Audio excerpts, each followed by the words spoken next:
Pimmetä onko jouluna melkein. No, reppäs nyt auki. Tässä niin. On taas niin kirjalla nämä. Tämä ei sentään ollut kirjalla. Joo. Pitkästä aikaa myös tänne YouTuben puolellekin. Ei ole tullut tänne kyllä tehtyä mitään. Eipä kyllä mulla videotakaan kyllä sillä ole yhtään, että tässä on pyöreän olla. Joo, tosissaan, että tässä on lähes pellomaan salibändiä lähden tässä pellomaan, mitä kuuvelta vasta aloittaa tuo vuoro, mutta sillesti, mutta tässä lähtee pellomaan joskus, niin ei tarvitse täällä kotona ihmetellä ja sillesti.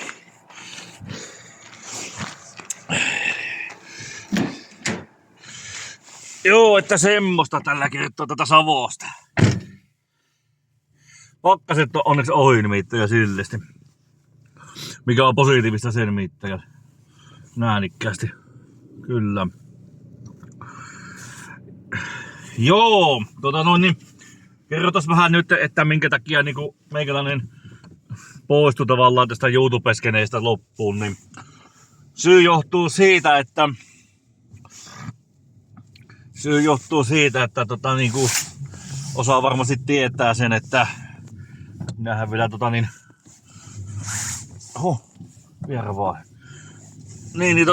Meikäläinenhän vielä niinku vanhemmilla assuu ja sille ei siinä niinku mitään ihmeellistä ole ja sille vaikka niinku siellä joku tietenkin väitti kiveen kovaa sitä, että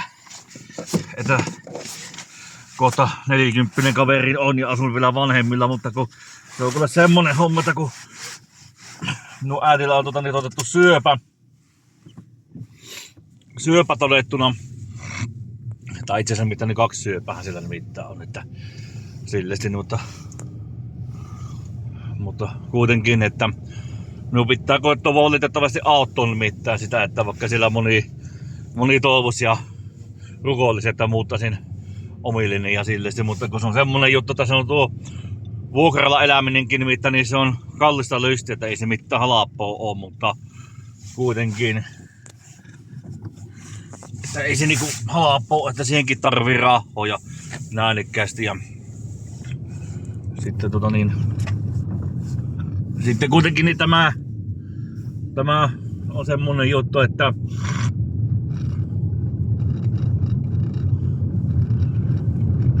oli tuossa seurakunnan hommissa joskus 10 vuotta sitten. No, eihän tätä hirveän kauan nimittäin ole, että 2024 nimittäin viimeksi oli, mutta 2025 oli semmonen homma, että minä hain tuohon samalla seurakunnalla, missä olinkin 10 vuotta ja sillesti, ei tullut valitettua, ei tullut valittua. Eivät valitset minut, että sinne otettiin joku muu ihme sällihommin ja sillesti. Ja tässä nyt ollaan vähän niin sanotusti vähän niinku ihmetellyt ja katsellut, mutta hyvin tässä on kyllä kuitenkin pärjättynä. Ja toinen syy, minkä takia minä lopetin tämän YouTubettamisen, no tämäkin on vähän niin, että aloitanko minä uudestaan vai ei, mutta tämä on kuitenkin vähän semmonen kokeiluvideo, niin katsotaan vähän, että yksi syy siinä, että kun aina pitää kiusata, niin tämä on pieni heikko jo. Minähän on semmonen ihminen, että minä niinku hirveästi noista en välitä oikeesti ja sillesti, että joku tulloo mollaamaan jostain, että asun vanhemmilla ja bla bla bla, mutta mitä vitun väliä silloin, että missä asuu? Asuuko vittu ukkissa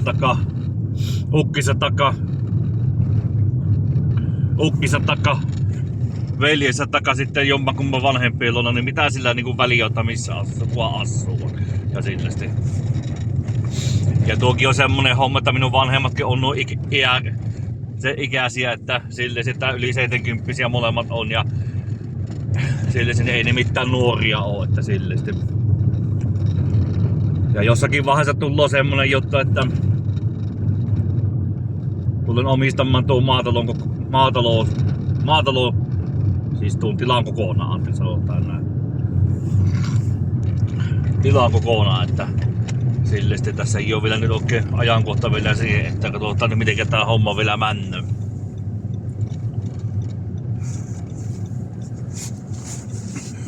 Näähän ei tietenkään saisi tehdä, että kuvata ja ajetaan samaan aikaan. Tästäkin minä olen joskus kuullut ennenkin vanhalla, silloin kun mä tein joskus tube-videota nimittäin, niin ahkeraan nimittäin, niin tästäkin minä saan valitettavasti kuulla, että näänikkäästi. Mutta joo, katsotaan nyt miten tämä lähtee kääntiin, että sille sitä en tiedä miten monessa yritys on, mutta yritetään nyt, niin katsotaan. Joo, mutta minä lopettelen nyt. Se on minun puolesta hei hei.